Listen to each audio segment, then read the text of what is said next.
se si kjo protest po merr jetë, si ju duket e ishta kjo? Që t'jemi sinqert me ju, nuk gjej motivin për një protest të tilla për masa. Motivi që është shpallur publikisht nuk është bindës, sipas mendimit tim. Ka pasur ngjarje shumë të rënda në drejtim të shkatërimit mjedisit në Shqipëri, që askush nuk e ka vënë ujin zjarr. Për vitet tëra, themi betonizimi i Golemit, një nga plazhet më të mira që kemi pasur, i pa zhvilluar tërësisht, sot është kthyer në një rraqe betoni. Ose marrim bregun e Jugut. Vendet më të mira janë zhvilluar në formën më të papranueshme. Oligarkët kanë ndërtuar me beton për të shitur vila, që nuk është turizëm, por është urbanizim i zonës. Pasi ata që i kanë blera do i përdorin për qëllime personale. Asnjë lloj përfitimi nuk ka ekonomia shqiptare. Në këtë kuptim, projekti që është propozuar në Zvërnec, mendoj që është një rast i veçantë, i artë për Shqipërinë, që të fusi një brend të huaj. Nuk di në 30 vjet që të jetë zhvilluar turizëm këtu, të ketë hyrë një brend i huaj për të ndërtuar në Bregdet. Dhe zona, sipas ekspertëve më të mirë europian, me të cilët unë kam biseduar vetë kur kam drejtuar turizmin, më kanë thënë që është tipike për turizëm të lartë dhe shumë të lartë. Kështu që të vi një kompani si Aman Grupi, e specializuar në zhvillimin e zonave me sensibilitet mjedisor dhe ta kundërshtosh, mua më duket çudi. Çudi shqiptare. Po, të kishte më shumë transparencë, zoti Spao, për sa i përket pikërisht faktit të projektit, master plan. Ne po flasim për transparencë, por nuk kemi hyrë akoma në zonën e transparencës. Sepse kompania ka marrë leje zhvillimi, që do të thotë, do zhvilloj studimin gjeologjik, do hartoj studimin gjeologjik, do hartoj studimin mjedisor, do hartoj studimin e fizibilitetit, dhe pas tyne fillon dhe krijohet projekti. Ata mund të kenë një vizion të përgjithshëm për zhvillimin e zonës, por kjo nuk do të thotë që mbi bazën e tij mund të nxjerrim gjykime përfundimtare.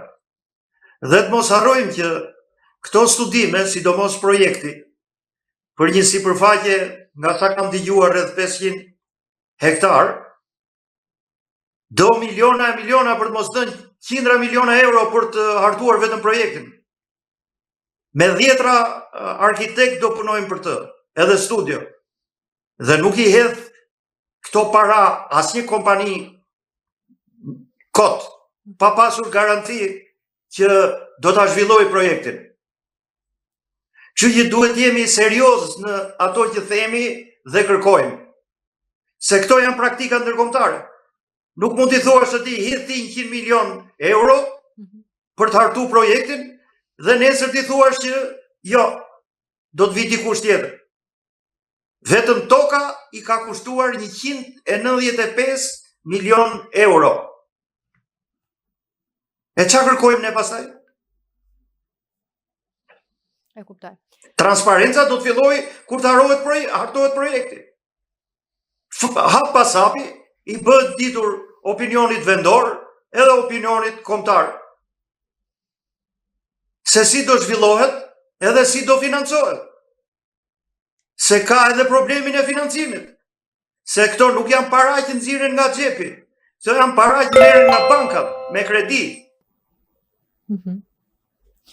Zoti Spao, në fakt, ajo që po artikulohet aktualisht janë që bizneset shqiptare, pra investitorë të fuqishëm si Balfin Group apo të tjerë të lidhur edhe me politikën do të ndërtojnë aty dhe emrat e kompanive të huaja janë thjesht, le të themi, matrioshka për të mbuluar të gjithë këtë. Nëse është kështu. Shiko, unë këto i shikoj si ato improvizimet shqiptare,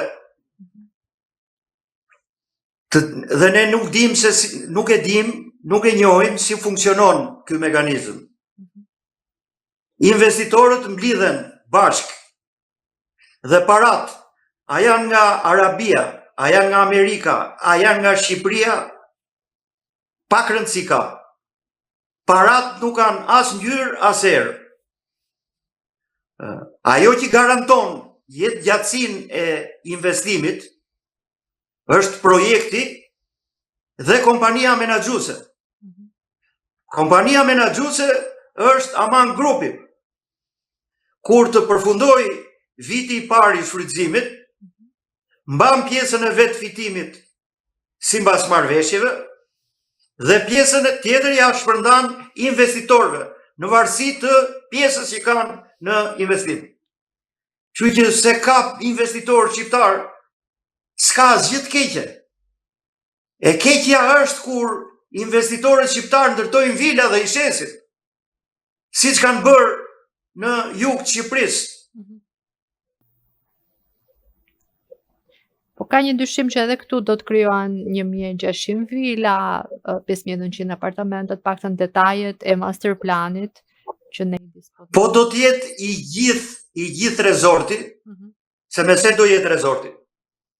Me vila, me apartamente, me anekse tjera për dëfrim, për shërbime, dhe këto do të menaxhohen nga një kompani. Ne nuk do shpikim rrotën. Kështu është në të gjithë vendet që kanë rezortet nivelit lartë dhe shumë të lartë. Kështu është në Greqi, kështu është në Itali, kështu është në Francë, kështu është në Portugali, kështu është në Spanjë. Okej, nga ana tjetër, PD-ja, si të duket se ka reaguar kundrejt kësaj situate që është krijuar në retorikën publike, flas? PD-ja, për mendimin tim, është tërësisht e pa orientuar.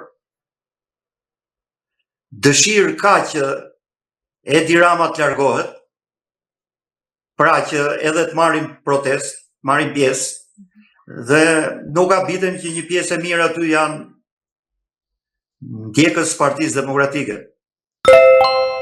Por nga ana tjetër është pengi atyre non gratave në Amerikë dhe nuk do që të përkeqësoj edhe më tej gjendjen duke ju kundërvënë investimin. Dhe s'do të kishte logjik ti kundërvije investimin. Nga krau tjetër edhe PD-ja vuan nga kjo sindroma e oligarkëve, në thonjë zavëndas, të cilët kanë lidhje edhe me Partinë Demokratike. Dhe përjedhoi nuk do të prishet. Me këtë nuk them që bën keq. Bën mirë, por në mentalitetin e PD-s, nëse nuk do të kishte çështje të tilla, t'jeshe sigurt që do t'a gjenje atje në radhë parë, si që veproj me armët kimike. Po. A është kryeministri Rama në një pozitë të vështirë, apo ju mendoni se këto protesta nuk e vështirësojnë pozitën e tij? Po, thuash që është në pozitë komode, është jo serioze. Çdo protest ka probleme dhe është qeveria që duhet i adresoj. Por unë këtu duhet të bëj një koment. Nuk më duket dhe aq shumë që shqetësimi është për mjedisin.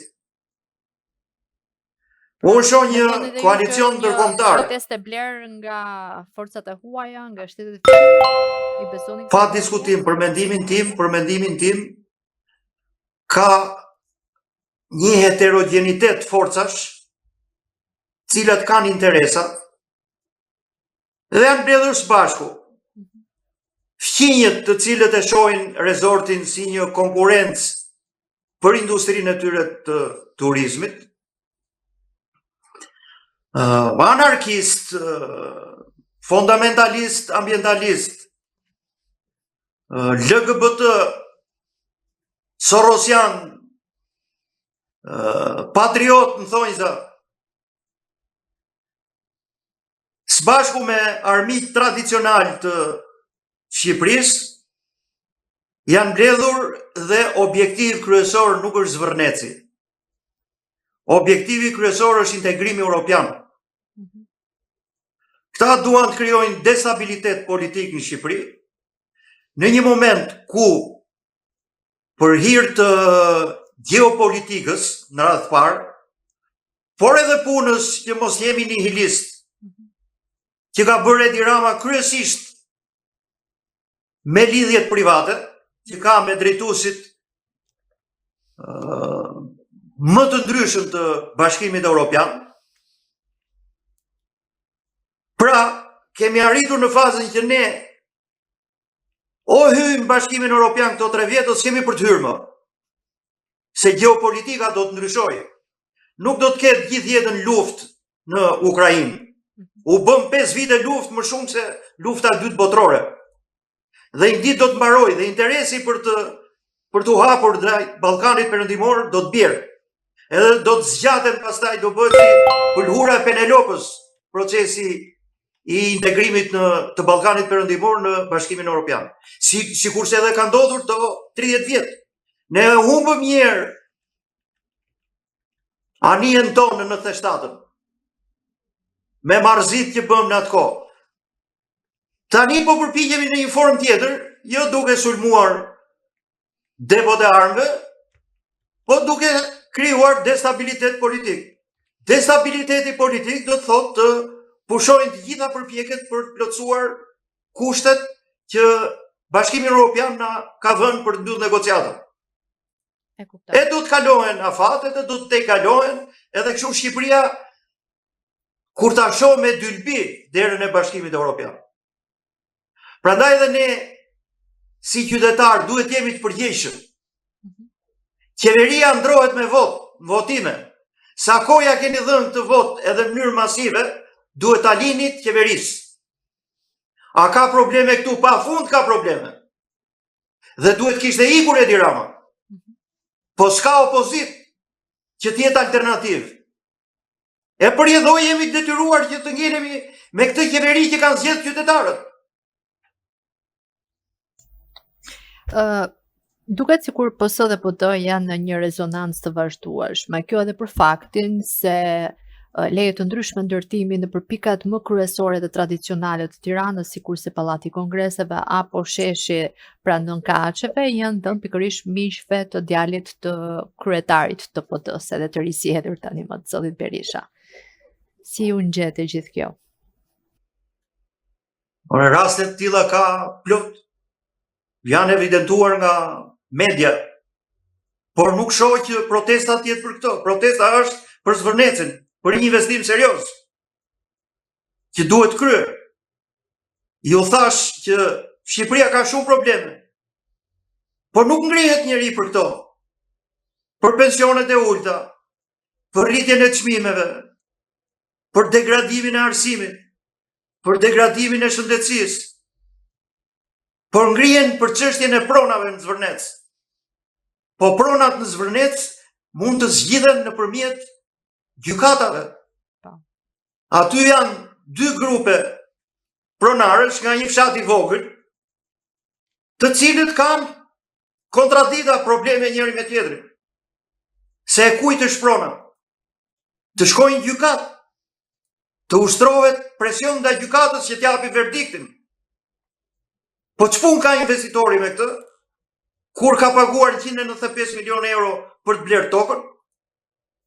Le të hyjë Spaku dhe me urgjencë ta zgjidh këtë. Dhe mos shkoj të bllokoj llogaritë e kompanisë. Po të zgjidh një çështje nëse atje vërtet ka abuzim me pronësim. Se për këtë i kemi institucionet. Dhe jo për të bllokuar një investim. Dakor, po nga ana tjetër, keni një koment lidhur me atë që si përcituam? Po qëndron aktualisht të Rama duke u mbështetur edhe nga PD-ja? Po s'janë vetëm lejet e ndërtimit. PS-n Edi Ramën e mban pushtet Partia Demokratike. Dhe kryetari i Partisë Demokratike është Sali Berisha. Pik, dhe këtu besoj merr fund komenti. Mos ishte PD-ja në këtë gjendje që është sot, në drejtimin e këtij kryetari, Partia Demokratike do të ishte në pushtet. Por zgjedhjet e vitit 2025 u sabotuan tërësisht. Të pa përgatitur, të pa financuar, me lista skandaloze. Askush nuk mori përgjegjësi për rezultatin e zgjedhjeve. Të gjithë që drejtuan sot i ke prapë në drejtim. Zoti Spau, ti ke qenë ja pra kështu mbahet Edi Rama. Ju keni qenë një nga kontributorët e Partisë Demokratike dhe sigurisht mbase edhe për pjesën e kaluar aty ndjeni një lloj keqardhje për mënyrën se si nuk po duan të vinë në pushtet në 12 vite. Cila mund të ishte ajo platformë ose formulë që do duhet ta ndryshonte të gjithë këtë? Platforma është fare e thjeshtë. Ja kanë thënë miq tanë ndërkombëtar, jo një herë edhe në kuvend për herën e fundit. Të largohet kryetari, të marrë përgjegjësitë që i takojnë.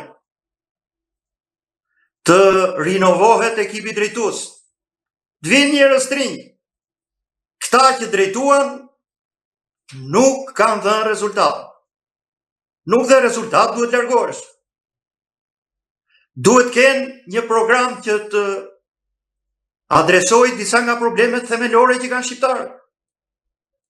Si të themi punësimi, pensionet shumë të ulta, bujqësia në gjendje skandaloze,